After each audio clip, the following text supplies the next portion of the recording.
Bonjour et bienvenue à une nouvelle critique de Manga Anime Fan. Aujourd'hui, je vous parle du tome 8 de Jagan.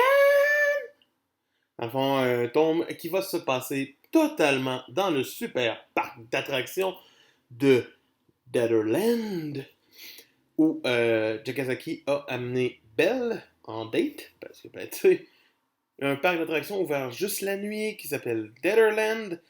Alors, c'est clair qu'il n'y a pas de détraqué et que ça n'aura aucun rapport avec l'arc principal de la série. Non, non, non, non, non.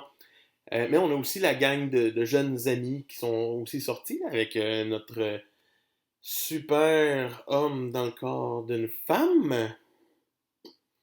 J'oublie tout le temps leur nom, puis c'est ça qui est pas, parce que, tu sais, bien sûr, c'est une œuvre, vous savez qu'on n'a pas les noms. Mais on va dire Airi, puis parce qu'il sait plus trop il est qui.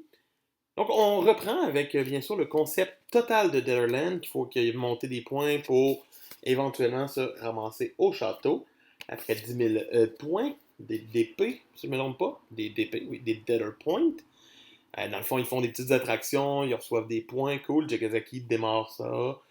Mais après ça, on a un gros arc complet d'une coupe de chapitres avec notre ami qui est dans le corps de Eri. On dirait presque du shoujo rendu là. Il va se faire donner d'autres sentiments par un autre gars, va presque tromper son chum, va éventuellement laisser son chum, ben en fait, il va se faire laisser, va avoir une aventure avec l'autre gars, mais en même temps, son chum l'aime quand même encore, fait que c'est weird, solide, tout ça par jalousie, pis tout. Fait que, d'une certaine façon, ça montre les complexes un peu que certaines filles peuvent vivre. Euh, mais en même temps, c'est juste bizarre de voir un gars réagir à tout ça. Mais j'aime encore ça quand même, mais pas tant.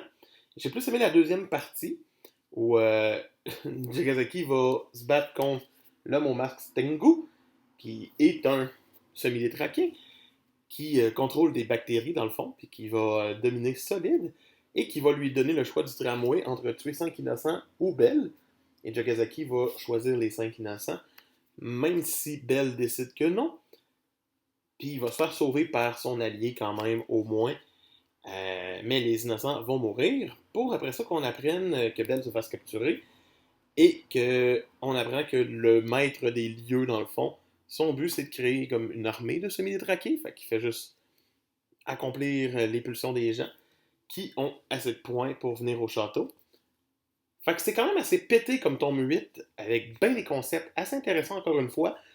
Jagan profite de son accès de pureté, de violence et de tout pour nous montrer des vices humains et tout. Fait que j'aime bien ça. Et pour moi, le tome 8 se mérite quand même une très belle note de 15 sur 20. Donc oui. C'était Manga Anime Fan qui vous dit, pour plus de critiques, on n'oublie pas de regarder ça demain. Puis moi, ben, je vous dis à demain! Bye!